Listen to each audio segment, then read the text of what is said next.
What's up, beautiful people? I'm Nathaniel Pearl, And I'm Sammy Sheva.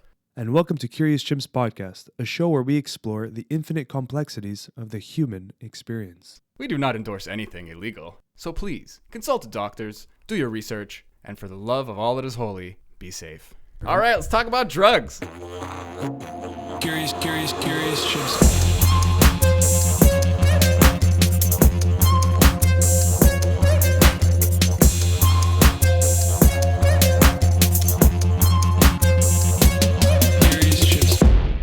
Live-ish. What's up, Greg? Welcome back. Yeah, hey, how y'all doing, man? I'm glad to be back. Fuck, it's a lot has changed since we last spoke. I saw what you've been up to. You're going to get into it. It's amazing. Yeah, man. I mean, I guess when we talk about like the ayahuasca entheogen church stuff, I guess when I first came on the show, I kind of had just really been dipping my feet into the space, but since then I'm over. I'll say over my head in a bad way, but like I'm all the way in the deep end now. But it's good. I'm glad to be there. Sweet. You're even rocking the EntheoConnect, the logo on your pendant there. Yeah, man. It's all it. I love it. Yeah, well, I just got this new one right here, but yeah, man, I love it. I'm actually considering getting my first tattoo, getting the left and the right on my front shoulders up here. So maybe next time I come on, I'll wear another tank top and I'll have even more logo design to show y'all. Representing. So, it's like a, what's it called? What did I say it was? I always say the Eye of Ra, but it's the Eye of Horus or something like that. Yeah, so the eyes of Horus would be the left and right eye. This one is this is the Eye of Ra. But the other one is the Eye of Thoth, I want to say. Cool. Yeah, I think so. But together they are the eyes of Horus. That's from it. my understanding of it. Now, I could be wrong, but from what I looked at, that's what they say. Did you choose it because of the pineal gland imagery and like the... Well, that kind of started my fascination with it. And then, I will say that I have seen this symbol in other realms multiple times. And so that probably has something to also do subconsciously with my fascination with it. And then, it's like the Egyptians, I mean, look at everything they built, dude, and look at their iconography. It transcends time, and so if there's a symbol or some symbolism that I want to pick up and run with and represent, man, that's it, It's funny you said that because I've seen those eyes too, and mainly in DMT. It's like in that space, it's kind of Terrence McKenna would say it's like the chrysanthemum, and when you first take the third, by the third hit, you break through the kaleidoscope. Whatever he talks about I would see those eyes like mapped out all over that place. Yeah, usually in Technicolor. And somehow in like these weird 3D, like when something looks 2D and then you move and it's actually like that's like life becomes a pop-up like book. Those 3D pictures online, like. Oh yeah. Don't get me wrong. Some of those things are pointless. Like you turn it and it's just like kind of like a hazy. You're like, Yeah. I always do them wrong. I just cross my eyes. Like you're supposed to look through it. You're supposed to like look above it sort of and get like that fake focus and then it pops out. Yeah. But if you just kind of cross your eyes, you can kind of make it inversed. So you can kind of see the image but not really. Like it's Off topic, but I have a question. If you wear like the 3D glasses, will you see it automatically? No, I think that's a different thing. That's a different thing. With a 3D glass, like the old ones, the red and blue. Yeah. It's just two images like side by side, and then it blocks one and blocks the other, so it creates So this it's not gonna, fake. it's not going to do anything. Yeah. Okay. I don't think so. Let's try it. Okay. Anyway, we're off topic now, but it's funny that you bring up the like. You guys talking now, I just realized that I've seen the eyes as well. I was like thinking, not me, when you guys were saying it, but then I just kind of remembered this one time. I mean, the one time I did ayahuasca so far, and I remember holding my breath. I was doing these retentions and these locks. It was kind of like these yogic techniques, and I closed my eyes and I could see inside me, and the air I was holding in, just like these eyes just opened, and I had some weird, beyond words epiphany of I'm creating life because I'm just taking from the whole and separating it. It's that simple. And now this thing has like a consciousness because it's just like it's individualized, you know, like inside of me. And that's the point almost, is like I'm holding it in. And it's hard to make sense of it now, but I literally saw those eyes, like that kind of, I don't know, I want to say like mascara, like the thick edges. Yeah. Well, and they say, you know, the eye is the window to the soul. You know, so there's just a lot of meetings to the eye, you know, that I jive with all of it. So, you know, when I was doing the symbol or coming up with the, you know, idea for our logo, I definitely wanted to incorporate it. And so, you know, on the O on the entheo is this eye. I feel like it's going to speak to so many people who are going to use that platform also, right? So it's like perfect. Well, let's get into what exactly it is, because for everyone who's just tuning in for the first time meeting you, like I recommend going back and listening to the first one. It was phenomenal. But ever since then, you've started this company, and I actually stayed away from looking too deep into it till we spoke, because I'm curious myself, and I really want to learn it from you, from the horse's mouth. So you can share what you're doing. I love it. Yeah. So, you know, I'll kind of relate it back to the timeline since we spoke last. So, because like telling the story of kind of what I've done since then, will probably, you know, bring it in total. That way you can understand it better. So, like the last time we spoke, I think I had just started doing the like church consulting. I might have done like one or two. Well, I'm on number like 15 now, 15, 16, and it's getting crazy, man. I'm getting people calling. Really? Y'all there? Oh, did we freeze? You see us? Okay, we're back. Yeah, I see you. Okay. Yeah. Okay. Yeah, I see y'all now. So it just kind of started to pick up, and so I ended up actually not too long after we spoke last, going to a few sacred ceremonies, and kind of getting directly involved with the space. But yeah, so then I just started helping all these people in the industry and started making lots of contacts, and you know, not just people running churches, but contacts all around the industry. I say industry or space. And so, you know, one thing I realized is that there's a lot of people out here that are being called to the medicine, but they are not getting to the medicine because they believe that either you've got to fly to Peru or Costa Rica or, you know, to Soul Quest, you know, to, you know, partake in ayahuasca or other entheogenic medicines, you know, legally protected.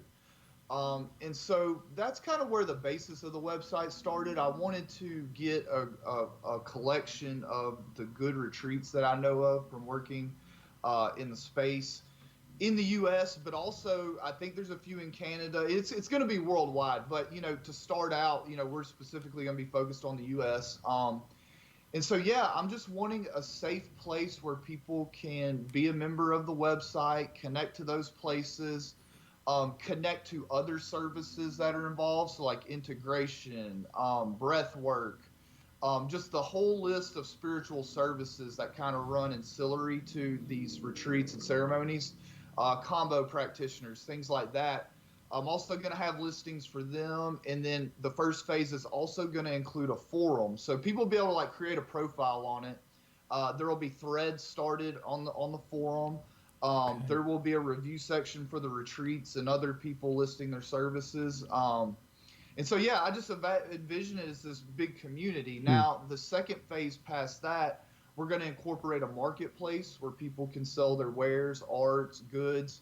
We're probably going to let truly indigenous people list for free on there and sell their stuff for free. Nice. Just kind of a way to give back. But, you know, the overall goal of this, or a lot of it, is going to be to give back to the indigenous cultures. And so to that end, I've already been working with some people in Peru and Brazil, trying to find like some tribes and stuff to broker deals to have them come up and do a tour. And then also, you know, send some energy exchange back down that way to help them develop their village and stuff like that. So that's already in the works. So once we get to a certain level where we get our upfront expenses covered and stuff to the website, like we're going to start earmarking a certain amount of the net proceeds to just go back. And we're also going to be trying to include people from underprivileged communities, underserved communities. we're going to try to subsidize retreats and ceremonies for Wow. them too, which would probably be us working with the retreat centers, and then some other donors, to make that happen for some of those people as well. So yeah, that's Ayahuasca kind of where we're scholarship. at right now. That's amazing. That's a lot, dude. Yeah. That's Yeah, I love it. I think that's the missing link for a lot of people is something like what you're creating, you know. Even I can track back to my first journey trying to find ayahuasca, and I was planning to Peru, and I was like calculating it's like $4,000 with the plane tickets to get back and forth. The retreat was like 1,500 US, so for the Canadian exchange it was a lot, and then that was a big factor in terms of my decision to go. And eventually, I've luckily found something super close to home, which was like ridiculously cheaper, and thankfully I found that place, and now they're actually becoming a church. I'm not going to announce it for them, but exciting news coming out around here for us. We're going to have one of those churches, but just having that, and then what you're trying to create where you can connect people and eventually even sponsor people or pay for them if they can't afford it, that's so big for the medicine and for the people, because like you said, the money shouldn't be the determining factor for you to experience ayahuasca. You know, if it could truly help. Yeah, so I kind of see both sides of the coin. It is fairly expensive to operate these retreats and administer these ceremonies and get everything set up, get healers to come in. So I get it. People charge, and it kind of ranges in the U.S., but usually anywhere from like 200 to maybe 400 or 500 a cup. But obviously people have different levels of operation going, so that kind of is reflected in the price. But at the same time, like you say, money shouldn't be a barrier, but I do believe also in an energy exchange needs to take place. So if I'm going to sponsor someone or subsidize their ceremony, bring what you can. You know what I mean? I do think that people will take it more seriously when there's some upfront energy exchange that occurs. For sure. But yeah, so we're going to work the kinks out, and obviously I've in my church work, I've been helping veterans organizations, things of that nature, get their paperwork together to help out veterans. And so, yeah, there's a lot of good causes to get involved in this space. And, obviously most of the organizations I work with are nonprofits. And so, yeah, it's been a real blessing. And, for the first time in my life, I can truly say that I feel to be an integral part of something much bigger and greater than myself, and something that I think history will look kindly upon me for helping these people, because a lot of these people are operating kind of underground, but they have legitimate organizations that operate safely and in a sacred manner, right? So when I get this paperwork for them, they're able to feel better and more protected when they hold ceremony, and also too, they feel more confident coming up a little bit more above ground to kind of widen their net to pull people from a larger community into the space. Yeah, I mean, in a lot of ways, you're directly affecting the often mentioned set and setting. You're literally like taking some weights out of that space for people, and the ceremony itself is that much like I guess lighter, I could say. I don't know. When you have legality, a lot of people used to joke, like weed doesn't make you paranoid if it's legal, like. No, I mean, no, I agree. And so it's crazy. After my first sacred ceremony, I kind of stood up from my tapestry, and I was being spoken to. It said, it was a lady running the church there, and it was like, help this woman. I think he froze. Okay, we're back. Okay, yeah. So I got up off my tapestry, and Spirit kind of spoke to me like, help this lady. Wow. And so from there, it just I helped her. And then it just started snowballing. And dude, I don't do any kind of advertising really. Look, I don't charge a lot of money at all to help consult these people. I do require some energy exchange, you know what I mean? Because here's the deal: is that if someone's going to set up an entheogenic church, like, you need to show me that you're serious about it. Because I'm not just going to set someone up who's not serious, who is going to then go out here and not be safe or not, conduct ceremony in a sacred way. That's my two requirements. Like, you have to be sincere, your ceremonies have to be sacred, and you have to be safe in what you're doing. And if they meet those three criteria, then I don't have any problem helping them out. And I love to do it. And it's just been like, yeah, I'll help one person, then here comes two more. And it just, yeah. It's like you put a beacon out or something and they're finding you. Yeah. Well, and so now I've got all these contacts in this space. And so when I get ready to launch the website, which should be late February, the first, phase will be developed. I'll have at least a good 15, 20, maybe 25 retreats to go up on the initial listings, and so awesome. it all kind of plays hand in hand. And so, helping them out on this end, they'll help me out on that end, and it all works out. Of course. At the end of the day, That's super cool. I can see it, and it's coming out in February, the first phase. I can picture how cool this thing is going to be and how effective. Yeah. That's awesome, man. And I will say, we're going to have pretty strict guidelines as far as no selling drugs on the site.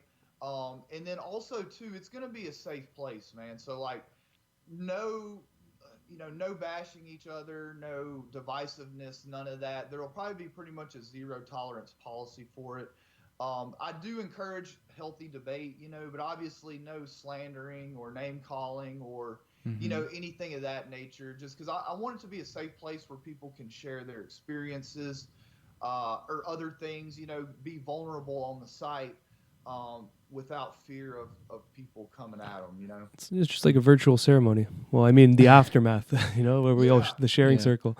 That's really funny to put it that way. It's so true. Yeah. It's for the sake of helping each other, right? I'm like, by virtue of being on the internet, you can't really like dismiss or avoid the dreaded comment section, but it's, I'm sure we'll all be pleasantly, maybe not so surprised anymore, but like that's a type of person. It's a type of community. So you're probably not going to have a lot of problems with that. There's always a troll here and there, but they do what they do.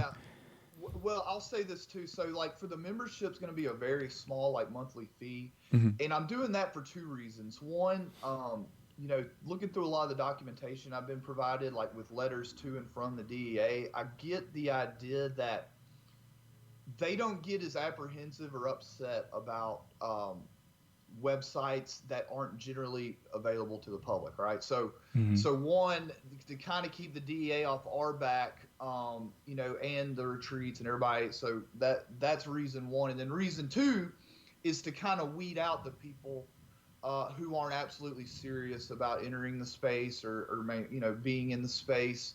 And again, it's the energy exchange. I can promise you that my business partner Hector and I are putting up a lot of energy to get this thing started. And and again, we're going to take a lot of the money and give it back and shoot videos and create cool content. Nice. And I'm going to continue my church work too and keep pushing this thing along. So, really, I will say in all confidence that a support for our website is for real support for the movement, because I'm in it thick, and so is Hector. I'm sure it's going to show like in your work. I'm sure it does. The energy exchange is very fair, I like the way you're putting it, and it's just, some people might not think about it or have a little knee-jerk reaction. Like we even talked about it last time. Like it does feel a little like wrong sometimes to have the kind of like to just kind of let capitalism do its thing naturally, but you're not letting it doing it naturally. You're in control. You're like the gatekeeper, and you're just kind of asking everybody else to meet you halfway, and that's what's going to make it balance itself out and be kind of like, it has a lane. It's a very purpose-driven project. It's not Facebook. It's not this open source thing. It has a point. So it needs to kind of have I guess restrictions are not a bad word in this case. You have a little direction, a little policing, if you will, just to keep it on track.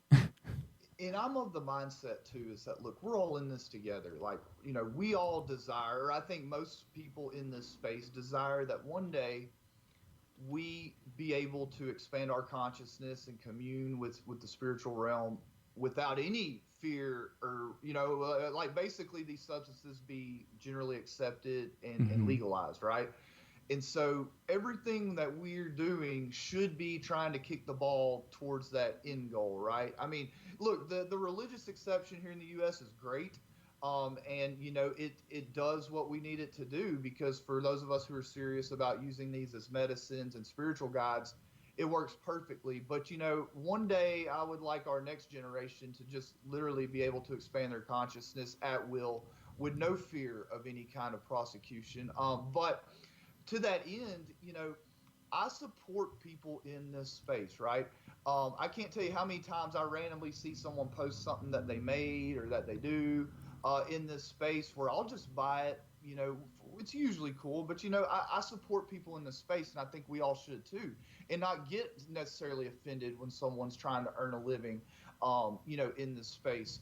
In my travels and in my business dealings over the last several months, I mean, I can't tell you how many people I know who literally gave up their house, their job, all the trappings of normal life to follow the medicine path and to bring people to the medicine, right? And so, as a community, do we feel good about just letting those people fall flat on their face because we get offended that they ask for some money for a ceremony or something, Yeah, of course not. That's well said. Yeah. If this website does well enough, I'm probably going to discontinue practicing law, possibly, so that way I can fully devote my time to this, But if I can't really make ends meet with the website, then that's not going to really be a possibility.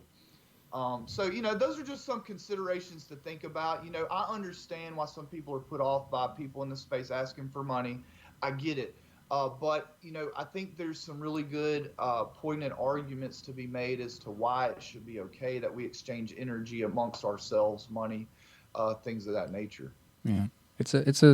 I think in every space, there's just a type of person who just has a certain relationship with money, and it can be a little negative or a little like famine mentality or something. Mm-hmm. And sometimes if simply, like we're saying, if we have a kind of hatred, like, I'll just say it plainly, if we have a kind of like hatred for money or like the system or the man, and then that bleeds into these like beautifully spiritual things, then there's just a gag reflex, but like you're saying it perfectly. Like there's no other right way to do it. Like a lot of people, like you said, are doing this almost like monastic, like let everything go and really focus on the thing. But they're like I'm proud of them. I don't know what word I'm trying to use. Like these people are doing something brave, and they're taking a risk, and they deserve to be, patted on the back for it. And we also can't expect anyone else to make that leap. It's that simple. We can't just flush our lives, and that includes money, a family life, a home.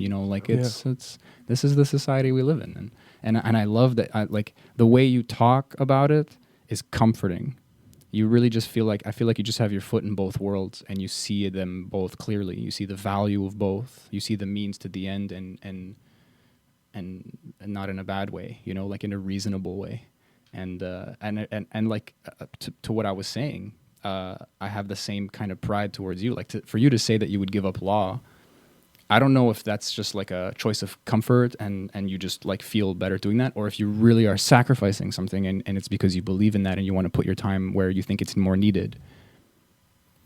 Well, I'll tell you, it basically boils down to this, that once I really got deep enough into this church work, I came to realize that I am fulfilling my higher purpose in all this, and I'm still passionate about practicing law. I still work there 8 to 5 every day. But I'll just say this, like the work I do in this space, I'm not going to say it's easy, but things come to me in this space with little or no effort, right? So it's kind of like these people are attracted to me, I think by heart's vibration, but they end up finding me, right? And just helping them I feel like it's my higher purpose. It's pleasing the universe. I feel like my higher purpose is here. And, I was kind of told that through an experience. It was kind of explained to me that it is my higher purpose, and that all of us really, y'all included in this space, that this is our higher purpose, that, the energy balance, the pendulum had kind of swung too far this way. in that the plant medicine and these other spirituality modalities and stuff are part of a force to help bring it back into equilibrium, and that, you know, we're all connected through our heart's vibration. Because, you know, I've been meeting so many people in this space, like every day, just people that were, it felt like I'd known them my whole life, man. And so I kind of asked, you know, Spirit about it, and it was explained that, you know, no, y'all are connected through heart's vibration, and you're inextricably intertwined, in that, you know, you meeting these people is inevitable. Yeah. Like you know, that. and then with technology these days, the way it is, you know, these connections are being made, you know, probably by the minute. Yeah, it's true. Yeah. Faster and more. Yeah. Yeah. Faster and more. It's I keep saying it. I've said it in like 6 podcasts now, but it's so true. There's a fucking momentum happening, and I don't know how to put my finger on where it is and what it is, but it's clearly happening. And it's a plant medicine movement, that's a momentum that's going on, and we're seeing it now because of the church that just got approved here in Quebec. Like, Quebec is very strict with their religious laws and all that kind of stuff. So for that to happen, I'm telling you, this is like mind blowing. But that's just predominantly Catholic up there. Yeah. Yeah. Okay. Montreal's known as the city of churches. Actually, I found that out a few years ago. That's kind of how it is down here in South Louisiana too. So- Predominantly Catholic. Yeah. To see that kind of happen here, and then just to see everyone talking, not everyone, but so many people I encounter now have heard about ayahuasca and other plant medicines. It's coming a household name in a sense, where at least someone in someone's family has experienced it, or they experienced it. And I always say, back from 10 years ago when I found out about it, almost no one I spoke to knew about plant medicine, to where it is now. There's clearly a momentum happening, and you're seeing it now with psychedelic companies that are actually on the New York Stock Exchange, and they're actually preparing for phase 2, phase 3 trials with psilocybin and all these things. It's going on, it's going, and we're kind of just in it, so it's hard to really see it as a whole. But we're all doing our part, talking about it and bringing it to the forefront. I love the way you pointed it out too. Like it's an equal push. Yeah. You know, we're like in an extreme now. I feel like it's ramping up so much, and I feel like you just gave me a really good context for it. Like it needs to be kind of equally crazy the other way. Yeah. You know, well, we've just, you know, and I will say the last 4 years in American politics kind of really showed, you know, where we're at as a society, and, you know, it needs to swing back the other way. You know what I mean? A lot of people are just disconnected from spirit, man. Yeah. And, you know, through that disconnection with spirit leads to not respecting Mother Nature, not living in symbiotic relationship with Mother Nature. And it was explained to me that to truly like be in touch with spirit, you must be in harmony with Mother Nature. And that basically the only way you can truly love yourself is through your spirit, is through a relationship with Mother Nature. And so it's like I see people, you know, outside of the community, not all of them, but, you know, I see people that what I just explained to you makes sense. You know, it's like, wow. But, you know, I think overall, you know, I've heard before, and I say this on the landing page, that, you know, if we can raise the vibration of 1% of the world's population, that it would effectuate a huge shift in consciousness, and that we could probably start turning things around, right? And so I think the plant medicine's a big part of it, but I think there's other modalities and other things that will help to you know, effectuate that 1% shift. But, you know, again, I think the plant medicine is going to play a huge part in it, and a lot of that has to do with the mental health crisis. You know, people are just waking up to the fact that Western medicine is not addressing the issues, you know, and that maybe these ancient people had it right. And I'm not saying they do in everyone's case, but for the most part, I mean, just the ceremonies and retreats I've been to over the last, 5-6 months, I mean, I've seen some major healing occur, you know, like people like really coming out of these experiences, like change and like, in the sense that you can look at them, You'll see it. and you know, they're like standing up a little taller, smiling more, looking people in the eye, like, you know, people who are completely broken coming in, like literally after one ceremony or one weekend, like. You know, I met a lady during a Bufo ceremony. This was a few years back, and she's very successful in the terms of materialism. She had a great job, you know, a lot of wealth in the family, whatever. She had a beautiful son, and she said to me, she was about to overdose, or she did overdose on a few pharmaceuticals and alcohol and a bunch of other things, and then she was rushed to the ER, and then they had to pump her stomach and bring her back to life. And it was that point where she decided to make a call and to do an ayahuasca ceremony, because she was literally sobered, scared of the fact that her pain will kill her and she'll leave her son.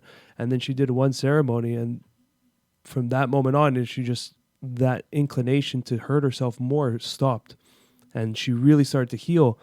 And I only saw her after the fact. I didn't meet her during or before, but to see the bright smile she had and like just this warmth that she had behind her.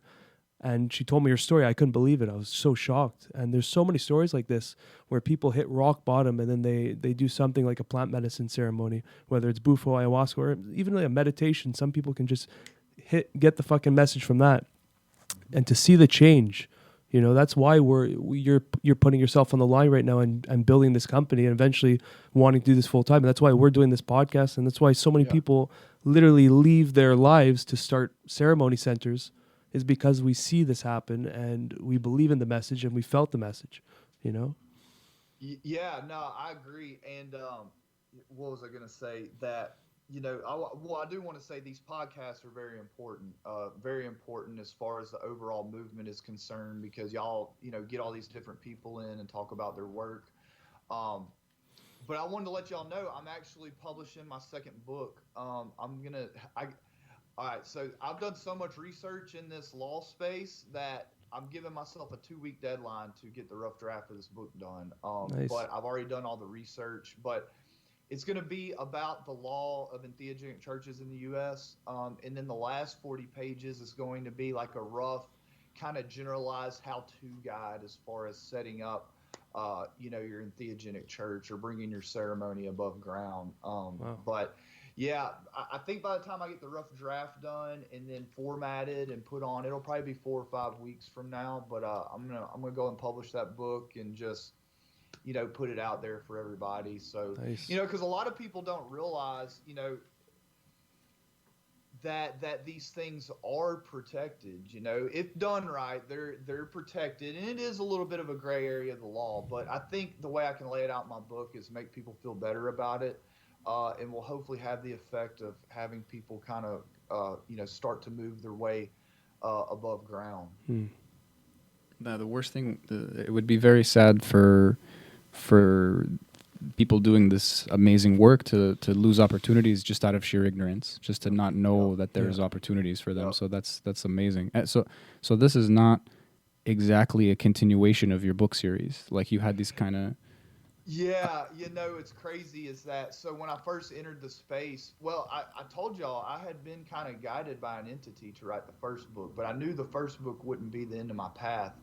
And so, yeah, once I you know, I published the first book within a month, starting on this work, you know, so it's like, and then ever since I got on this path, it's just been like, you know, all the way to the website now, and there's no telling what'll come after that. But, you know, I've basically adopted the plant medicine religion as well. I have. I'm, you know, the South American shamanism kind of mixed with North American Indian traditions has become my religion. And that's not to say to the exclusion of other religious teachings, right? But like that's my main thing, and you know, I'm willing to put it all on the line for it. You know, it's the first time in my life that I ever like really felt what it's like to be part of like a religion that I wholeheartedly like believe in, you know, because I was raised Christian, but like I still had a lot of questions, man. But like when I went to this first sacred ceremony, I went over there with some questions and I got the answers, you know, and keep getting the answers. And answers that when I look back over my life, when I look at, you know, real life events, like they all make sense. You know, I no longer really fear death, you know, like I feel like I pretty much know now what it's hidden for whenever, you know, that time comes. And, you know, I feel like hopefully I'll be prepared that day.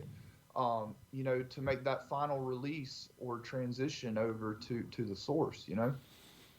Oh yeah, I had a recent 5 MEO experience, and it was just that. It was basically whatever death concept we think it is. I think, well, whatever you want to think it is. I think I experienced it that day, and you know, and I don't need to explain it because I feel it, and there's no words to really describe it. But it's really a transition, and it's really just about almost like a choice that you just go back to the source in a sense, you know. And that fear of death for me, that relationship with death is so different now. It has been for a while, but it got reinforced in the past week.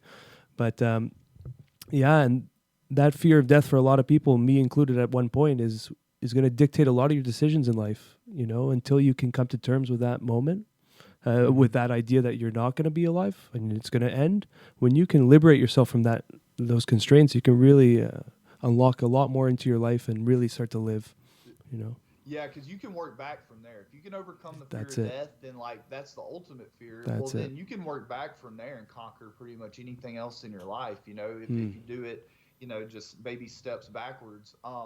Let me tell you an interesting theory I have. So, you know, on the Bufo experience, you get thrown basically to the source, right? But so here's my theory that our attachments to this physical world mixed with the fear of death, basically the attachments kind of make you afraid to die, right? Because you're more into this physical material stuff you got going on here than you are interested in you know, what happens after death. That you might, you know, I think there's a period between leaving this physical realm and then reuniting with the source where you have to make that final release, and that your attachments to this physical world, be careful, because that might prevent you, at least for a period of time, in a zone where time is irrelevant, you know, from making that final release.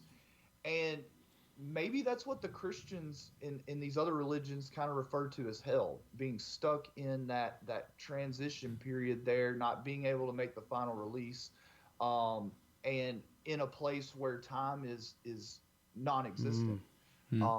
Maybe that's what they consider hell. It sounds like a hell. Yeah. And so, man, like I say, ever since I got in this religion, like, it's just very profound ideals, thoughts, beliefs, and I feel like I finally found where I need to be. And then being able to do all this work in the space, it's like, you know, it's just amazing. And I feel like we're kind of pioneers, you know, in this, because, you know, let's look back maybe 5 to 7 years ago. There just wasn't a whole lot, you know, in the way of these types of shows or my kind of work or books, as many books being written. And now it's just, it's blowing up, man. And more people are entering this space every single day. And like I said, I think a lot of people, or most people, are just having an internal call to the medicine. And when that call comes, I want them to be able to find where they need to go. And I will say this, one thing about the website is that we'll have retreats at all different levels, right? So we might have, you know, a really luxurious one. We might have one where you're by a fire laying on a sleeping bag in the woods, which is typically the ones I kind of like to get to. Yeah, that sounds nice. You know, people need to meet the medicine where they're at, right? I used to get all up in arms thinking that these people would charge or pay $3,000 for a weekend in Costa Rica, you know. But to be honest, I've come across some people in this space that need a $3,000 retreat in Costa Rica, right? It's just they're not at the level personally, emotionally, to handle roughing it in the woods by fire, right? So and so now I realize that people need to meet the medicine where they're at in order, at least for them to have that initial good experience, or you know, I say good, but at least a powerful one that helps them, you know, to keep them coming back and engaging with the plant medicine as needed, you know. That's an important point. That's really important, because some people can be quick to judge if they see like a retreat that's like with the label luxurious retreat, ayahuasca retreat, where it's like $4 or $5 grand or whatever it is, and you have like a spa like setting. But some people genuinely need that, and they, like you said, they don't want to be around a fucking fire in the forest. You know. Yeah. I think I'm sure a lot of. I mean, I guess we're touching back on that like money and all that, like that kind of knee jerk thing again. But it really makes sense. I think anyone who's partaken in one or multiple of medicines that we're referring to, would understand what you're saying. Like, there's a lot of ego barriers to get to the cup. So if you can wiggle your way around some stuff, and honestly, who is beyond benefiting from this or even needing this sometimes? Nobody, right? So if there's some rich guy who sees it a certain way in his mind, why resist it? You know, pay the extra and go to the little resort or something. And it's at any rate, just to credit the whole idea behind the website, it's nice to have options. It's nice to have peer-reviewed options and to just be able to feel like you're in a credited space, and you have a little bit of control right before you completely lose it. Your last bit of control. Because look, as y'all very well know, when you're engaging in these plant medicines, you do put yourself in a vulnerable spot, right? So you want to make sure that you're with someone who has your best interests at heart, and is going to look out for you and conduct the ceremony properly. And so look, I can't guarantee anybody's safety. I can never guarantee the efficacy of the medicine, but what I'm going to do is use my knowledge in the industry, mixed with my business partner Hector. He's very close to the medicine, and so we're going to personally interview these people, the ones we don't know or haven't encountered before, and just make sure that everything as far as we know is above board. And and then we'll have the review section. Hey, those things tend to work pretty good, and the community will get it figured out. I do have faith in that the people here, they'll be honest and with the integrity in their reviews, and also understand that what was bad for some people might not bother other people, and so people be able to discern where they want to go. And obviously if it's somebody's new and they need some help, they can always reach out to us on the site, and I'll be glad to talk to them and see if I could point them in the right direction. That's a really cool thing too, is that you're kind of like a flame for everyone to come find you, and then if they need help becoming the thing that you want to represent, you're going to be able to kind of usher them into the world through your platform. That's really dude, I'm telling you, I connect with people in this space every single day, and it doesn't matter who they are. People will be like, hey, I like your project, we should connect sometime. Well, look, within the next 2 days, I have at least a 10-15 minute phone call with those people. Nice. Just because I love connecting with people, and it's just, we're all, there are some extremely talented, bright, driven individuals in this space, right? And so I just know that the more we're able to reach out and connect with each other and build this community, the more that we'll be able to take projects and just kill it, and so that's why I kind of like doing that. You never know what someone's going to be competent at and can help. And the thing is a lot of people in this space are more than willing to help any chance they get. And so, yeah, man. I gotta say, we joke about it, but it's a fucking cool community we got here with the the plant medicine community. For the most part, every group has their people, but no judgment. But we have a really awesome, supportive participants in this whole space that are really going to help push in any way they can. One thing I noticed in ceremony, and I repeat it a lot myself, is after ceremony, I always go, how can I help more? How can I be a part of this? It's like, I want to push this forward even more because I see what it does for me, and I want to help whoever's looking, Yeah, that's it. I'm not prepared to sit here and say that, entheogenic plant medicines are for everybody. That's it. But for those people who are called, I want them to, again, my ultimate goal is one day that, everyone on the North American continent is going to be able to find a retreat or a ceremony within like a 4 or 5 hour drive.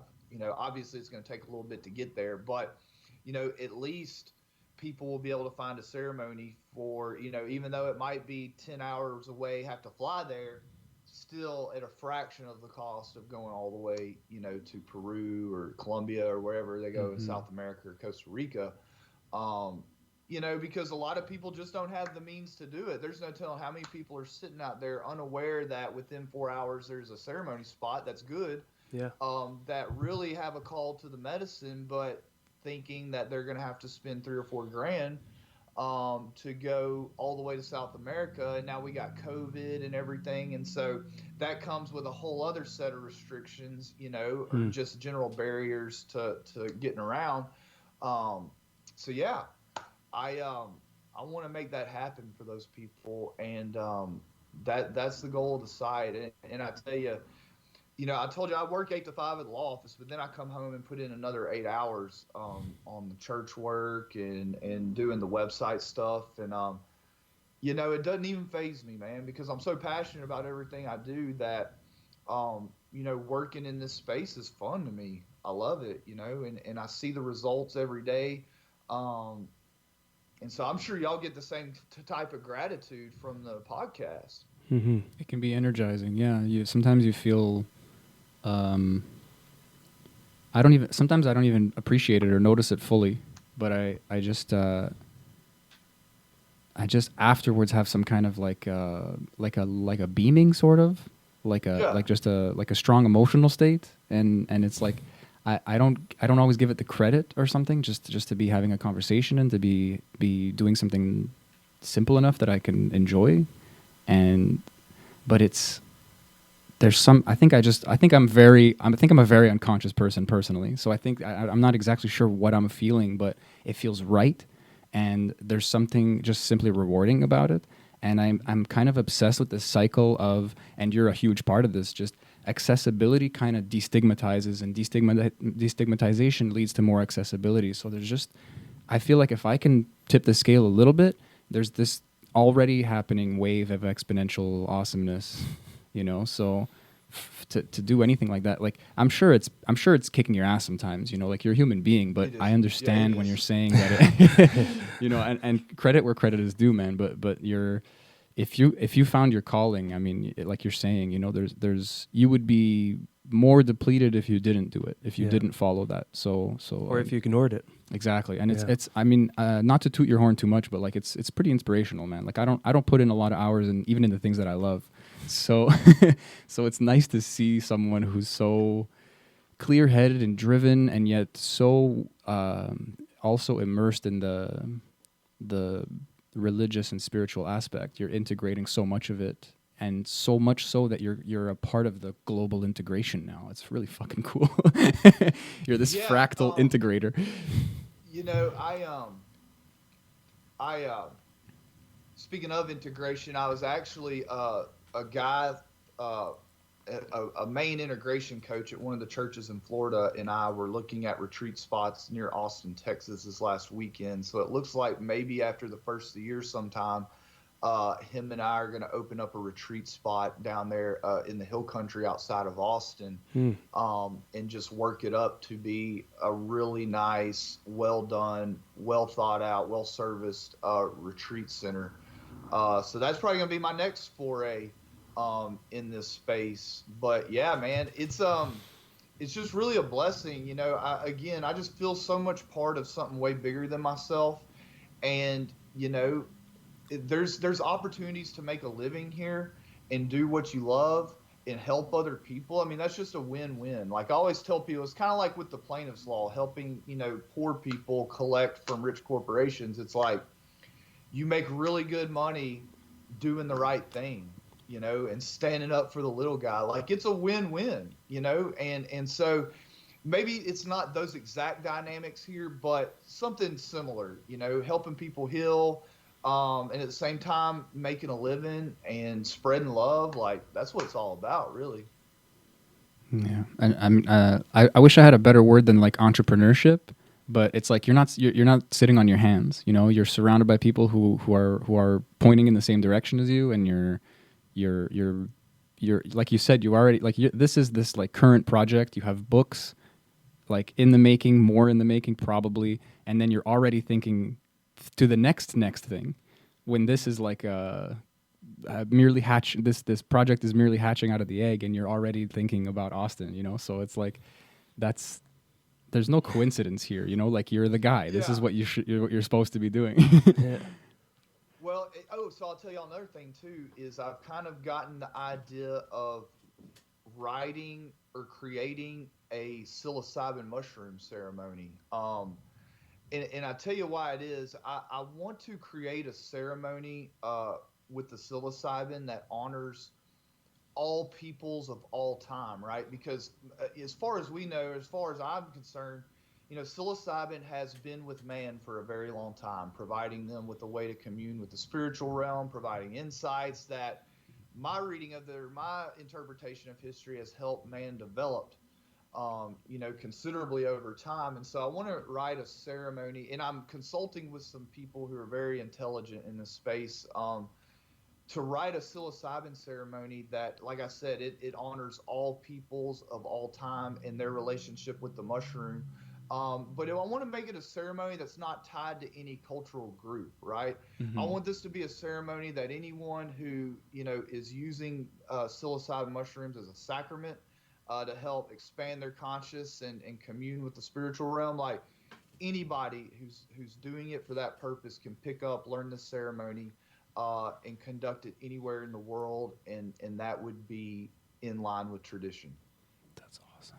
I gotta say, I might not be showing my excitement, but like I've always been curious, like really genuinely, almost every time it comes up, especially lately, especially like since a couple years ago, getting more into the ceremony space and understanding the value. I've always wondered how psilocybin fits into that, because it can be like a kind of party drug. It can be kind of skipped over in terms of the depths, and I'm sure most drugs can, most plant medicines can, whatever you want to call them. And for me personally, I feel like, excuse me, I feel like psilocybin is a little all over the place when I take it. If I take larger doses, I've never done like the heroic dose and had the kind of clear beam of info. It's always been kind of like the washing machine. So I feel like you're adding a little weight to that realm, if you will. If you're thinking in a kind of Terence McKenna style, where you're messing with in a good way, you're adding to or directing like the morphic resonance of the psilocybin trip, and it'll be much more of a human experience, a kind of secular experience, like you're saying. Obviously, very spiritual and very personal, but very much focused on just being human and being connected to every other human who's ever lived and to the earth itself and everything in between. And I just fucking love that. I just think that's great. And like you said, like you want to get it out there, like you want people to use this, and you're making it, you're consulting people who work with ceremonies. So I'm curious. I don't know how deep you are in that yet, but I'm curious to know what the ceremony looks like, parallel to like ayahuasca or things like that. Yeah. So my initial thought would be this, and kind of pull off Terence McKenna's 5 grams in silent darkness. But if I was going to write it right now with the thoughts in my head, it would be kind of follow the traditional ceremony with an opening prayer, bless the offering, cleanse everybody off with smoke, and then people come up and take their sacrament. But I'd like to do it at night in the woods, around a circle, around a fire, let everybody take their sacrament and sit down, and then cut the fire out, and just sit there in silence in the woods, with a ceremony full of people, and just kind of let the experience take its course. I mean, and I think there would be some dynamics going on. One, I think it would be amazing, very profound visual experience. But two, I think y'all probably noticed before that on psilocybin, you literally feel connected in your thoughts to the other people in your circle, right? Yeah.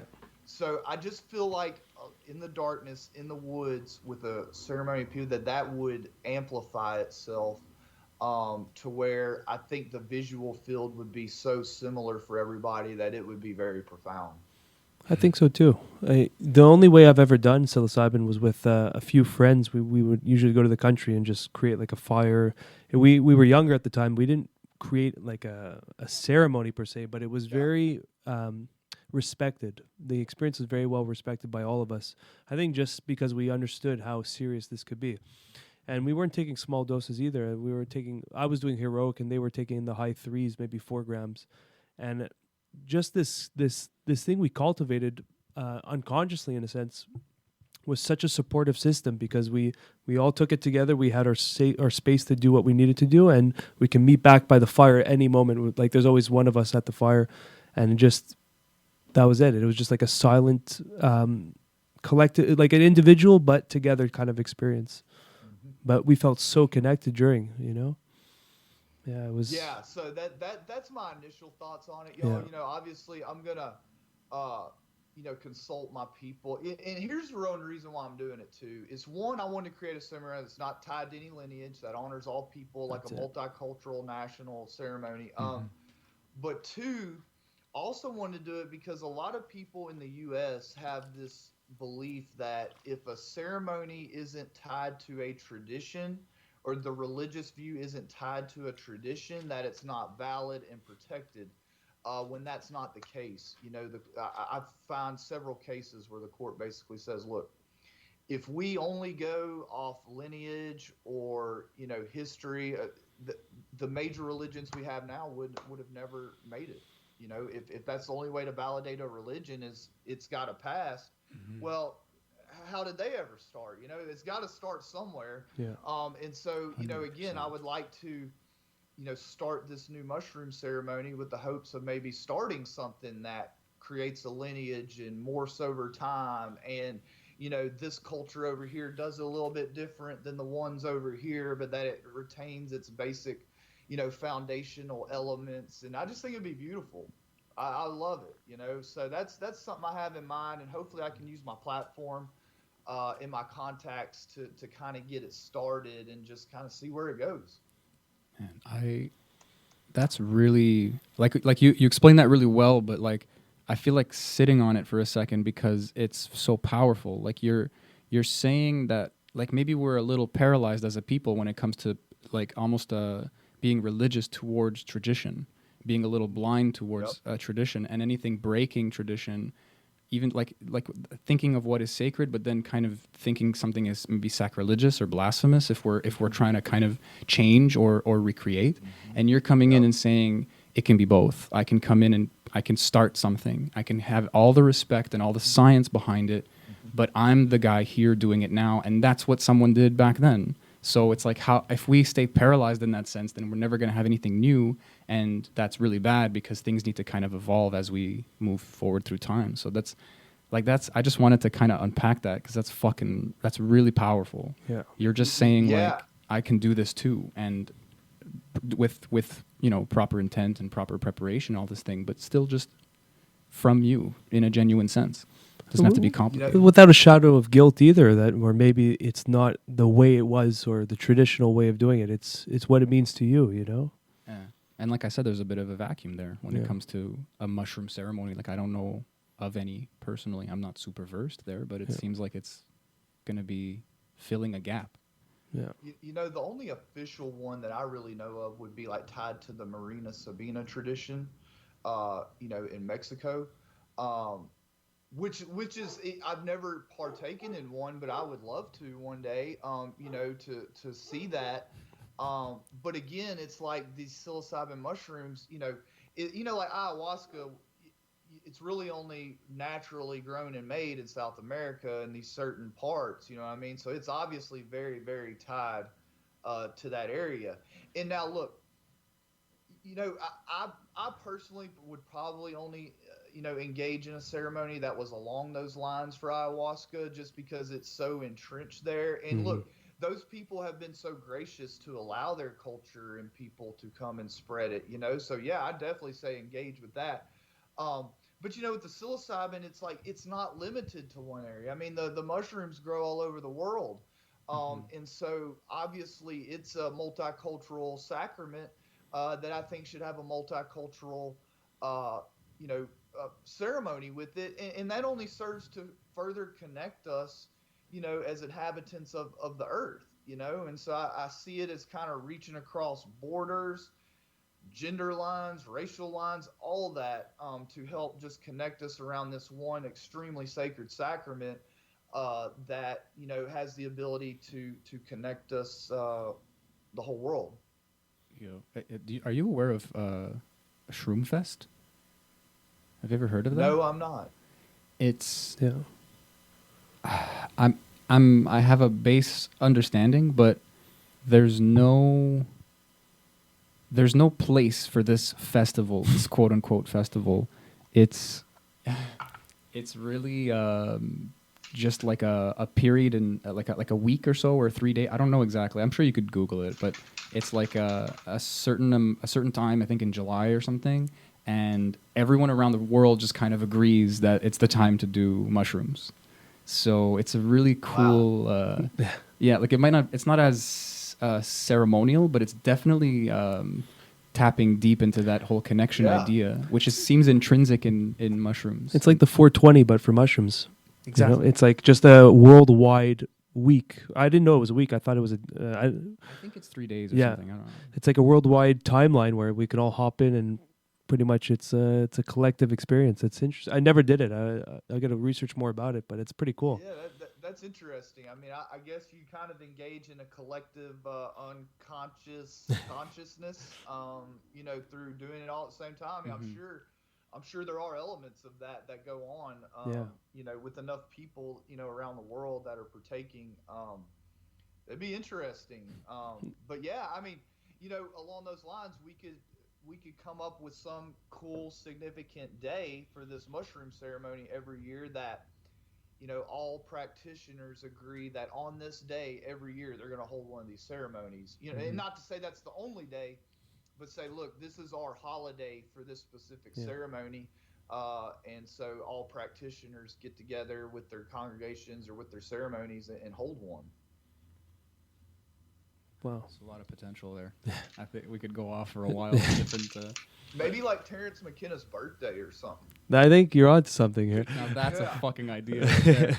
Yeah. I think you're onto something. Look, y'all, as I got to researching this, you know, religious exception or, you know, protections here in the U.S., I mean, look, Terrence McKenna could be considered like a prophet for some of these religions. I mean, because his ability to surf those spiritual realms and then come and elucidate exactly what was going on in such a profound way. I mean, it's just it's insane. And you know, I can tell you this: my spiritual beliefs in regards to the medicine, like, have definitely been informed by lectures of his that I've listened to. You know, and I think he would agree with, you know, using these medicines as spiritual tools in a quote unquote religious fashion, right? And let me say something real quick. I want to let y'all know these plant medicine churches are redefining church and they're redefining religion, right? Or religious. For one, the patriarchy of traditional religions is being swept out under the rug because, for the most part, I tell you, over 50% of the people I deal with are women that are putting together these ceremonies and retreats. And then, and also, too, it's just the fellowship that you get. So, like, the place I go to in Texas is established, and they have, like, a core group of people who are there, you know, 2-3 weekends a month, right? And there's just, like, this core group of fellowship there that's just, you don't get it anywhere else. It's like people actually do love each other and support one another, and you know, it's just a whole different vibe than when you walk into a traditional church. You know what I mean? There's no pretentiousness. It's, you know, you can wear a tank top and gym clothes there, you know, and nobody thinks any different about it. You know, it's definitely rewriting what it means to be part of a church, part of a religion. And so I know some people are put off by those terms. I get it. I understand, you know, a lot of these other faiths have bastardized the terms, but that doesn't mean it's not too late to actually rewrite it. And that's what I think is happening right now in this space as we speak. And the one I'm most proud of is getting rid of the patriarchy and getting all these women involved. It's very inspiring. It really is. Yeah. And I wonder what other differences there will be like that. Maybe more subtle differences. Like there's a lot of churches do a lot of good, but there's always these inherent kind of formalities. Yeah, or like these kind of just these relic kind of hooking points, you know, where you kind of get snagged, and it's just kind of built into the fucking architecture of it. So Well, and there's no dogma in these churches, right? So it's in kind of the morality at these churches is based off your own personal experience and views, right? And I think what a lot of is that, I think for these churches, the basic rule of morality is treat others how you want to be treated, right? Because we realize that we're all divine manifestations of the same source. So me doing you bad is the same doing me bad, and so on and so on. So that golden rule really becomes the only point of morality, more or less, for these churches, right? And there's not all these rules or, don't do this, don't do that. Just be respectful and love people unconditionally. And that's all required to, be a good human being. And so, yeah, so that's another point, is that there's not all these rules. And I tell you this, the plant medicine religion is a show me religion, right? Not tell me, show me. Show me. You actually get to go into the house and look around and open drawers and see what's there and experience for yourself, not someone just telling you about it. Yeah, it cuts the middleman. Yeah. Yeah. You're directly experiencing the spiritual realm, and kind of with the bufo, like literally put the training wheels on and took it out there into the death realm, and got to kind of see what's out there, to where you're going to go. And so, yeah, I mean, that's a very profound experience, and not one that you're usually going to get short of a near-death experience at other religious, or in other religions. Yeah, you have to fast or something, or stay in a hot room or something. It's fun. I loved your imagery with the training wheels. I just pictured like scuba gear. It's like you're going to the other side, but you're like you're good, like you're not actually dead. Like it just made me laugh. And it's important to remember that when you go into the experience, because I'm sure some people not prepared get hit with it and get thrown for a loop. But the bufo is very powerful, and there are a lot of people, integrating that specific medicine into their congregation or their ceremonies, and I support it. I really structure a lot of these things as natural entheogen churches, right? Under the premise that Creator, Source, gave us these divine manifestations in plant form, in order to commune directly with it, and to commune with other spiritual entities, to help us get through this life and understand what it's about, and be our best and highest forms, and connect with self-love, So with that, then now we have all these natural substances that come straight from the ground, straight from animals, that belief is not a stretch. Like if you smoke bufo, the belief that this was placed here for your ultimate spiritual guidance is not a far, logical step to take at all. And, I heard an important point the other night, or one that was it resonated with me, but they basically said that, look, these plants have spirits, just like we have spirits as humans. But the thing is that these spirits are so wise and intelligent and ancient that to manifest them in human form, we would mistake them for a god. You know what I mean? And so it only made sense to manifest them in plant form, because then we can kind of put it in relation to what's going on with them, right? Man, in a kind of one-for-one parallel, like I'm just kind of exploring this thought as I go. So excuse me if I stumble, but like, imagine what ascension looks like. Imagine like you've talked about, like seeing these kind of masters and seeing this accessibility to spirituality, and there are multiple avenues, but they've almost like grown or extended or dissipated their consciousness in order for us to achieve what they've achieved. That kind of sounds like a fucking plant. That sounds like seeds and like the wind, and that like you're part of nature now, and you're literally just spreading by physics effortlessly, just like this thing that, like McKenna said about psilocybin, possibly like co-evolving with us to make sure that it will interact with us in a certain way. Like the coincidence is such a alien word in this conversation at this point. Yeah. And to be honest with you, like my religion's kind of developed where I really don't believe in coincidences anymore. I believe, that everything that happens in and around me is absolutely exactly how it's supposed to be at that time. And I'll tell you this. So I heard something the other day that really drove home the sacredness of psilocybin mushroom is that, the mushroom fruiting body more or less took its final form, which means not many changes, like over 1 billion years ago. A billion? Right, so yeah, like Huh. over 1 billion years ago, I think they found literally like this huge mushroom fruiting body over 1 billion years old. All right, so that means that sucker evolved almost completely over 1 billion years ago. Like done, final highest form right here. Cannot do it any better. Um, that's insane, So for me, the facts like that just help drive home the fact that these are sacred beings, and that need to be treated with the utmost respect and yeah, dude, it's pretty crazy. But yeah, so I also heard something on your point too, is that the mushrooms possibly could be evolving with us, or actually them evolving to do certain things to us, right? Like they're kind of dancing around trying to figure out, what they need to kind of tell us or evolve in a certain way in order to affect our conduct. Well, Terence McKenna would say, I think he spoke big about this, that he believed that psilocybin was just like a memory storage of everyone's experience collectively, and it grew into what it is today. So everyone who experiences it goes into that database that can be tapped into when you take psilocybin. I think he felt like that about a lot of drug, like any drug, almost like this kind of like I was saying before, this morphic resonance field idea, like Rupert Sheldrake. But he also had this beautiful poem called "The Mushroom Speaks." I don't know if you ever heard it, but yeah, I think I have heard it before. It was intense. It sounds real familiar.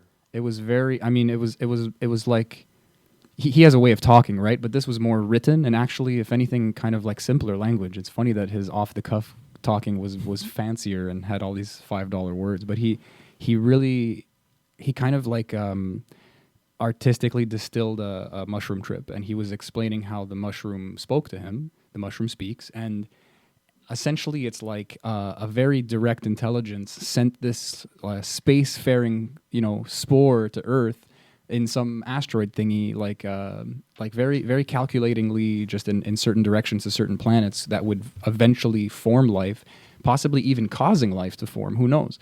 And like panspermia, I think it's called. And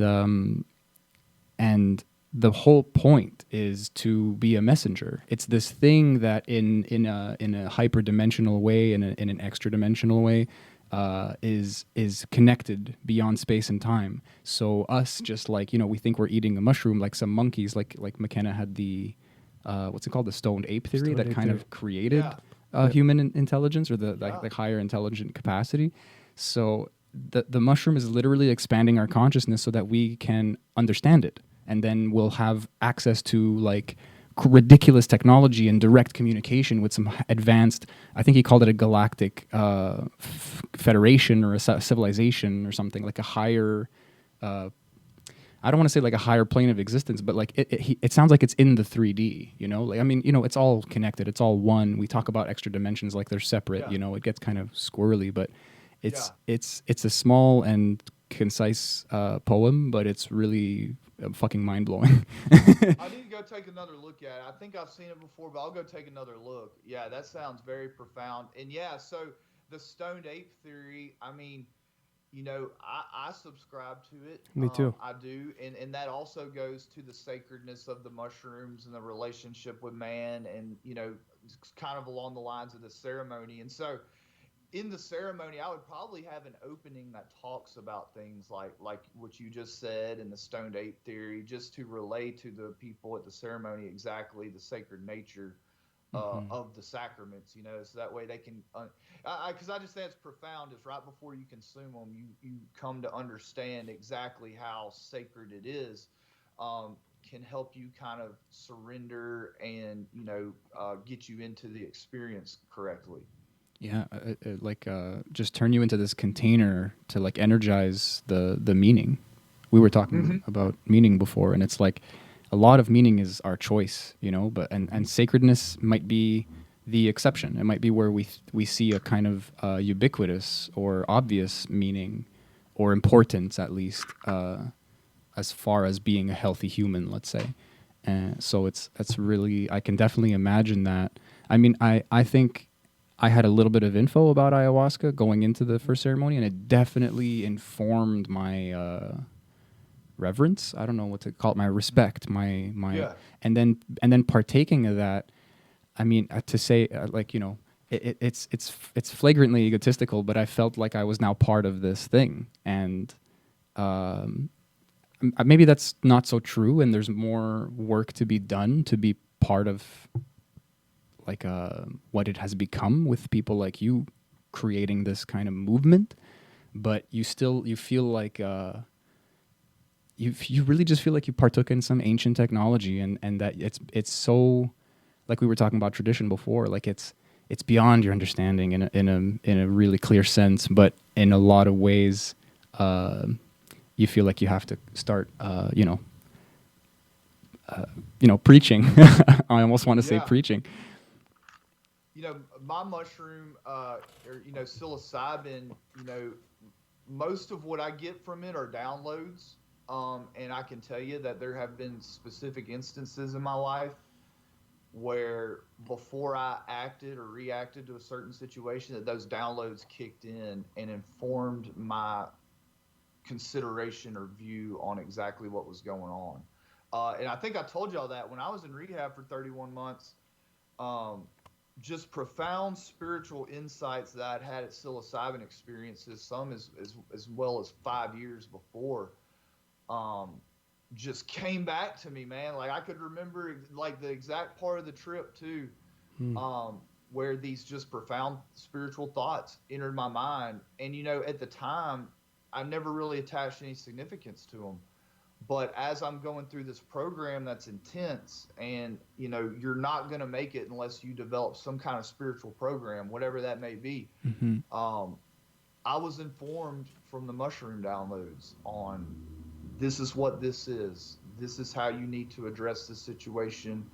Here's the overall life lesson that you're going to learn here. Like that stuff came back to me, man, the downloads. And so, you know, I was sold by the time I got out of rehab. Like I was sold on the download idea. That's a real thing. And again, I think it's just pulling ancient knowledge and wisdom from that field, you know, of collective experience.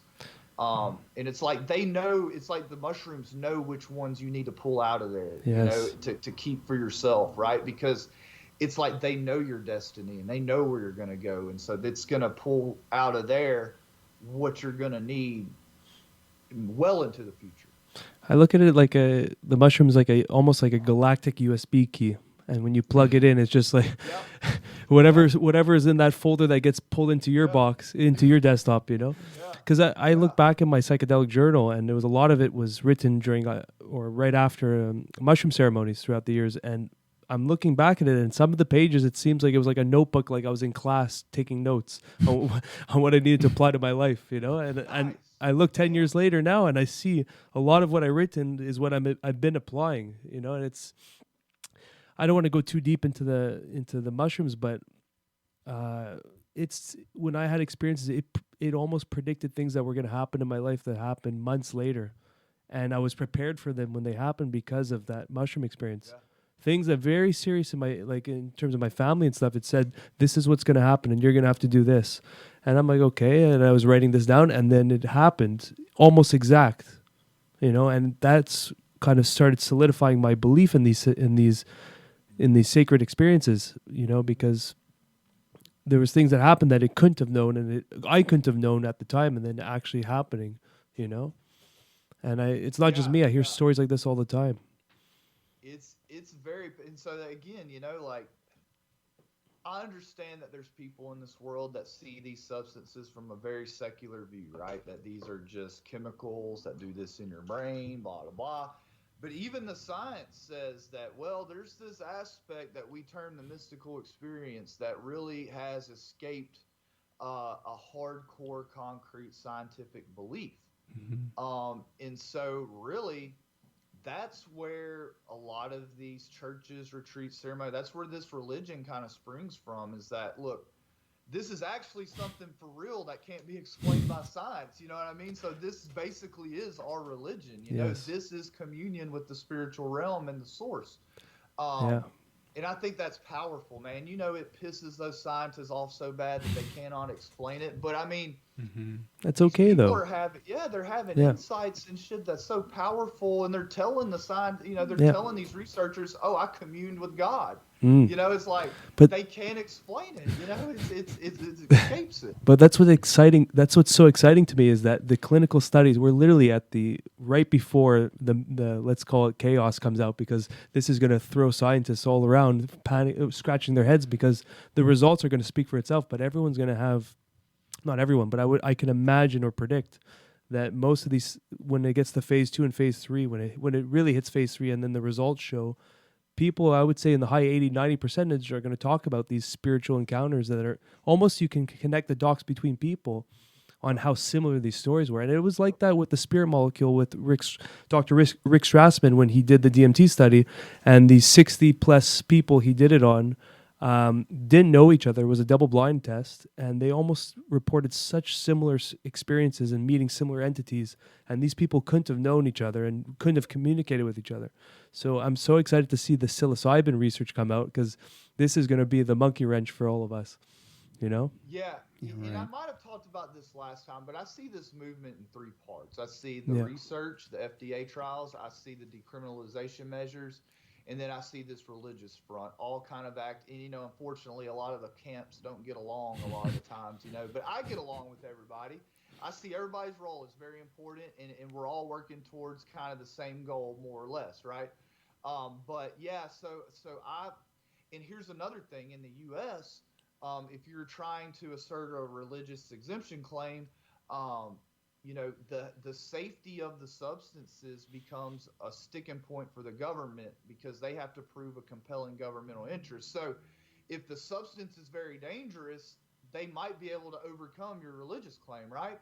But that's where, like, and you know, a lot of people are hesitant about starting a psilocybin church because there's no lineage, which isn't required. But you know, but on the flip side of that is that there's so much FDA approved phase 2 clinical data showing the safety of psilocybin mushrooms that I would venture to say that the government, well, I know they couldn't make a case, but I'm saying with the way it is, I don't think they could even get close to making a case that there's a compelling governmental interest in, you know, preventing people in a congregation taking psilocybin. Now, there's also on that same side of the coin, you know, will these substances leak into illicit markets? Now, during that analysis, they do look into the size of the illicit market, which I would say that there probably is a pretty good size, you know, psilocybin illicit market. But that's why these substance handling and storage procedures are very important. That if you take the upfront cost and precautions to make sure that they're handled correctly, then that's going to cut against that argument. But I guess my point is that the state of the research on psilocybin is ripe for claiming a religious exemption and being protected, because it's just the government's not going to be able to prove they're part of that analysis. And you know, again, really it doesn't won't. have to be tied to a lineage, man. Like if it's a sacred use, it's a sacred use, you know.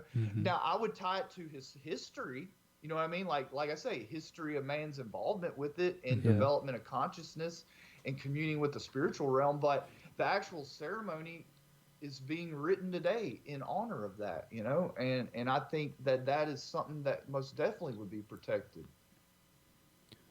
I I I I want I feel like a little. It's weird for me to feel this way, but I feel like I'm sure. I'm just seeing the writing on the wall. The iron's hot. Everything. It's the perfect storm. It's like I'm almost afraid to be so hopeful, but it's just so obvious. Like I used to be forcing this narrative, and now there's stuff like maps and people like you that are pushing it back towards me, and I'm even resisting. It's like it's better than I thought. Yeah. Look, you know, I've done a lot of studying of the history books and law books over the last 6 months, and I can tell you, we are at a very special place in time and history. That, you know, ever since we got cut off from these substances, you know, long time ago here in the Western world, um, this is a very special time that we're coming back into communion with these. And, it just so happens we're in a time where people really need these substances. And so there's a lot of different forces at work pulling us in that direction. And also too, don't get me wrong, it's going to take still some more hard work to keep it going. But if we wake up every day and keep pushing this ball down the field, I do believe that in our lifetime, we will see the day when literally we are able to commune or expand our consciousness in any way we see fit, without any kind of repercussion, legally speaking. And so that's kind of what I'm going for, because look, even with the religious thing, there's still, possibilities that you could get arrested, but that doesn't mean it's going to stick. But, there's just still some uncertainties there, and that's just kind of the nature of the beast. But like I tell people, if you are really 100% sincere in your practice with these medicines, fear of being jailed or harassed, shouldn't really enter into the equation. It really shouldn't matter. I mean, because I can tell you now, I don't do anything illegal, but let's say for whatever reason, tomorrow they declared that this church work was illegal, and they came to arrest me, I would peacefully go. I mean, it's my religion. I'm not going to denounce it. I'm not going to lie about what I've done. I'm not going to try to hide the ball. I'm just going to tell them the way it is because, again, it's my religious views. No amount of jail you can put me in, no amount of threats you can make to me are going to break my resolve that the spiritual truths I've acquired from the plant medicine is the real deal. And so that's where I'm at, and I encourage other people. And look, it took me some soul searching to get there, right? But once I realized that, for the first time in my life, I do feel spiritually connected to the universe, right? And I feel connected to my spirit, and it's amazing. I never had this through any other organized religion. And so, yeah, I'm very enthusiastic about it. And look, I don't impress my views on people. If they ask, I'll be glad to tell them what mine are. But right, wrong, or indifferent, it is what it is. And I'm in for the long haul, man. This, like I say, this is my religion. I will be going to, retreats and ceremonies in the woods for the rest of my life. That's fucking awesome, brother. Yeah. Worth bleeding for, man. Yeah. It's a good hill to die on. And it's I just had this visual of you painting the bullseye on your back with a smile. You were like, if they come for me, hit me right here. I don't give a... I already know that I'm sure there's some authorities that might be watching me or got me under surveillance or whatever, for the work I'm doing. But again, I've done a little bit of time before. And back then I was not anywhere near spiritually fit and it was miserable. But now I am spiritually fit. I feel like that if I had to go do some time, it actually wouldn't be that bad because I'm connected to the source inside of me. And I realize that all the answers and everything I need are already inside of me. There's no outside force that's dictating all this, I am the source, and just that profound realization just changes the whole ball game when it comes to spirituality, being able to overcome adverse circumstances, you're the one creating this, it's not, there's not a God, or in my view, there's not a God that's dictating what's going on around you. Literally, if you are vibrating at the right frequency, you are creating in your life. It puts all the power back in your circumstance. Absolutely. And look, and that also leads to self-love. You know what I mean? If you realize that you're a divine being and part of the source and that we all are, I mean, that's, how could you not love yourself? How could you not love others? Yeah. It's funny because you mentioned the golden rule before.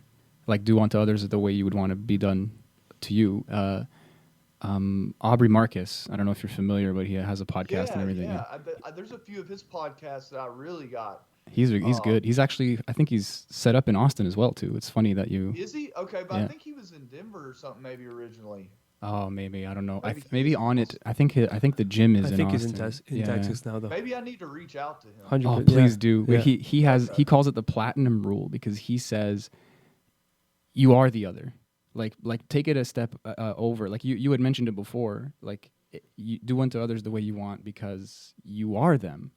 you know? And it's weird because maybe in the Western way, like the substance that we kind of adopted was alcohol, and it's this social drug, and it removes inhibition, and there's a hangover, there's a deep repercussion. It says a lot about the way we think and the way we act and the way we hold importance to the social dynamic. And then these plant medicines make you pull inward. They really make you become your own master, because that's just the truth, and it's all you're left with. And yet, in that in that instance, we're all one as well. You are the master, but we're all the master. Like, we're literally all this. There's a collective agreement and a collective consciousness, but this is the slice of the garden that you own, that you really own. You have choice here. You have freedom. You have free will here, and that's the new big thing. That's the key to the lock to the freedom of this time, sort of. I think I'm just kind of riffing. Yeah. We live in a very, reactionary society. People react, and I'm going to make a point here. It's like, we live in a very emotional, reactionary society. People get pushed to anger and being upset just real quick. But, the only way I was able to recover from my addiction was the spiritual revelation, kind of like what you were saying, is that however I feel, I control that. Like, literally, like, I can be happy, sad, mad, glad, indifferent. I control that, and like, the more I'm letting the outside stuff determine that, that's controlling me, right? But really, I have control over all that. And like, once I came to that realization, oh my God, like, it just blew the lid off the potential in life. That's the exact realization I had last week with the 5. Was that? Oh wow! It was exactly that. It was everything that I thought had deep meaning was meaning that I've created for it, and that there's so many things in my mind that were super stressful, but it was all that I chose for it to be that way, and that I can control exactly what I want to manifest and what means to me. I can literally add that meaning label to it, or I can remove it, and that's in my power. It's not that these things are happening and they're affecting me. It's that I'm creating the effect. They're already happening, whatever, and I've created that illusion that it means something to me. You know what I mean? Like a mirror. Yeah. Like a mirror.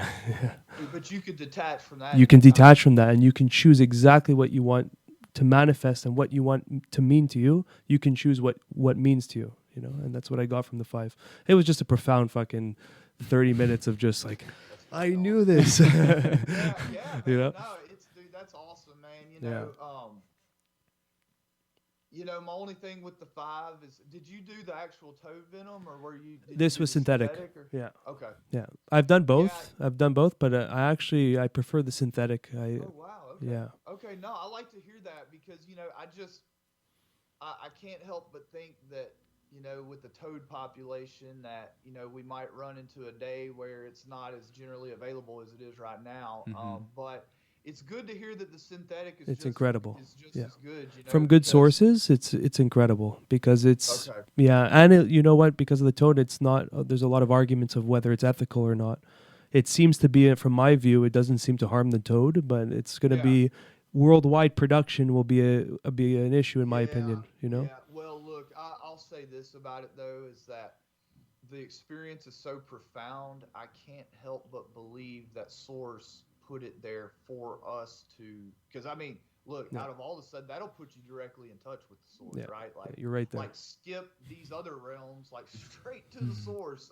No debate. So I can't help but think that, that was placed there for us to commute. And what's so crazy is that, like, I feel like, there's really not a real solid lineage to the bufo smoking, right?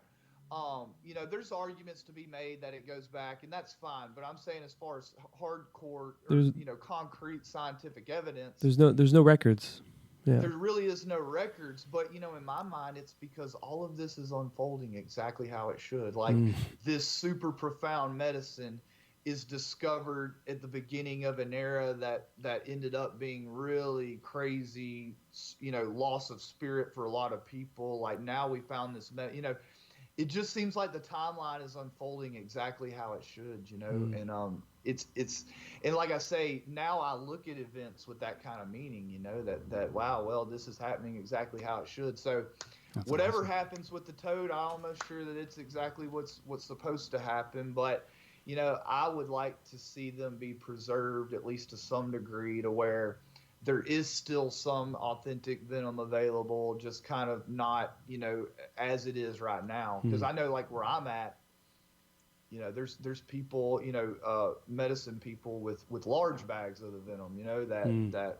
But look, they're serving people and they're changing people's lives. And I can tell you, the Bufo, I've been to several ceremonies where I just watched, and I mean, to watch a group of people in a Bufo ceremony, it is very, very profound. Like, to see the processes, it's a spiritual experience in and of itself, just to watch it go down. And just the releases, and man, it just, what a special medicine. Yeah. I mean, and look, it's rough. I mean, for some people it's very rough. But when people are coming out of the experience smiling and hugging and saying love, like, I mean, what else can you say about it other than it's a very sacred experience? Yeah. That was my first Bufo ceremony. We were 9 or 10 of us, and as each person went to the altar, we would sit there and watch. So you can imagine, if, let's just go with 10, that was about 30 minutes to an hour per person. That was a long day of 8 or 9 hours of just sitting in presence for a person. But I wouldn't change it for anything. It was so powerful. That space during a Bufo ceremony, like you. Wow. Yeah, you feel it, man. And seeing the process, like you said. Yeah. Seeing the transition, seeing people get to that, coming out of it, and the difference. Wow. I would love to go through that. Yeah. For me, it's just like, now I know that the place where I'm going is infinite light, love, and energy. I mean, it's going to be beautiful. And, I guess before I get there, I want to try to make this life as beautiful as I can too, and, for me, that means getting up and taking advantage of every single day, and not getting to my deathbed and saying, woulda, coulda, shoulda. I dicked around and wasted a bunch of years in my addiction, which I don't beat myself up for. I absolutely know that everything that I've been through in my life was to strengthen my heart and get it to the vibration to where now I can do this work. So it's not like I'm upset about those wasted years, and maybe they weren't exactly wasted. I might have worded that a little bit wrong, but now I've got all these talents, and my heart is beating at a high frequency. Like, now it's time to go. It's time to do this, and make a positive impact on people's lives. I engaged in a peyote ceremony, and the peyote shaman said that water is sacred. And look, I knew water was sacred, but he was like, water is sacred. You need to pray to your water every morning when you get up. Before you drink your water, pray to it, tell it you love it, thank it. And so I do every morning. There's actually scientific evidence that shows that water changes its molecular structure based on the vibration, like the emotional vibration of how you talk to it, or that's in the room or around it, And it's been working for me. I mean, I notice about 10 minutes after I drink my water and go to head out the door, like, I notice that I'm in just a little bit higher vibration than before. And, it's just things like that have made a profound, impact on my life, and, just very grateful for. I'm going to start that right now. Dude, it's awesome. You know what I ask it too? I say, look, please nourish my body. Please help me raise my vibration, so that way I may positively impact, another person's life today. Wow, that's awesome. Are you familiar with the Blue Morpho guy? Have you heard of Blue Morpho? He's like no, I haven't. I think I think Blue Morpho is probably in somewhere in South America, but like okay. It's sounds like somebody I want to meet. An ayahuasca, yeah. No, it's a great freaking name. I think it's the name of a type of butterfly or something. So it's like the idea of transform. I'm not sure though. No. Well, the guy. I don't remember his name right now, but I actually learned about him through Aubrey Marcus, and he runs a ayahuasca ceremony. I think I'm fuzzy on the details. He's an ayahuasquero. He is? Okay. Yeah. I wish I could remember his name right. It's on the tip of my tongue, but this was like 5 years ago. I did this. It's like an email, let's say call it a newsletter or something. And for 30 days, for a month straight, I'm sure you still have access to this if you want. Like if you go on the website, every day he sends you an email and he gives you like a task. And I think maybe the first one was like, all day today, when you drink water, just like pay 100% attention, like hold it with both hands, and like think about like what it took to make this water, and how many times this water might have passed through other animals and passed through nature to become what it is, and then the irrigation and everything for it to get to you, and the filtration, et cetera, et cetera, et cetera. Like just you were saying you were grateful to have that experience, but like that experience sounds a lot like gratitude itself, just as a practice. Yeah. And I remember one time I was in my apartment, and I'm doing this for like, I don't know, like the 100th time, you know, and I still do it sometimes. And I grab it and I drink like as if it's the golden chalice, you know. And my friend pops out of the room and he's like, dude, like he felt it. He was like, that you just drank that like it was the best tasting thing ever. You know, he was almost making fun of me, like, what the hell is going on? Like, he didn't understand, but he just, like, I exuded this appreciation. It was like visual, and honestly, it changed the way I drink water. I mean, it's like you're saying, it's something so simple and so, but it's like, no, it really is sacred. It really is. It's one of many fundamental things in our lives that we can just take this extra second and like life. Be lost into. Yeah, it's life force. I remember I had an epiphany in a mushroom trip once. I had a glass of water and I was looking at it and I was like, what the fuck is this? I drank half of it and I was freaking out that half of that was now inside of me. This is just a mushroom experience, but putting everything together was really just about gratitude. Our bodies are made up mostly of water. Yeah. You know what I mean? And so like, yeah, it's absolutely sacred. Oh, sometimes I also thank it for the land features and water sources, you know, like the mountains it's cut out, you know, the canyons, stuff like that. Like, I might spend an hour this next morning doing this. Whatever I come up with that water has contributed to that's sacred and badass, like I thank it for it. I love it. And yeah, it's made a difference, man. And so, you know, there's just a lot of things I've been coming across through my religious or spiritual journey that have really, and it really all boils down to putting me back in contact with nature. Because I will say that nature pretty much is my religion, you know, like it's like I see the sacred in nature, you know, all the fractal patterns and everything. Like, every time I go out there, I see the sacred and feel it. And so, yeah. I remember one time I was in a crazy trip and I was meditating. Actually, I wasn't high, but I had this kind of visual experience, and nature was described to me as relentless intelligence. It was a really cool way of looking at it, and like, because you're talking about these fractal patterns, like it's just it's the unstoppable consciousness of all things, and you know, we're a fractal of that, and everything we observe is a fractal of that. Maybe our observation itself is obviously like an integral part of that too. I mean, you can get lost in the nuance, but you're kind of like awakening something in me. There's this kind of, I don't want to say shamanistic, but like this just a kind of like what else really is there to be grateful for but nature itself? Like, nature and gratitude seem intrinsically connected, and it doesn't seem obvious when you say it, but like, we are nature. We live in nature. We have suffered by disrespecting nature directly. You know, like, we can't hold that higher vibration unless we do what you're saying you're doing. So I feel like I'm going to adopt that a little bit now that I've talked to you. I'll tell y'all one more quick thing that Spirit kind of advised me of is that, and this was some really deep stuff, but it basically said that the meaning of Jesus Christ's crucifixion has been intentionally concealed from the world.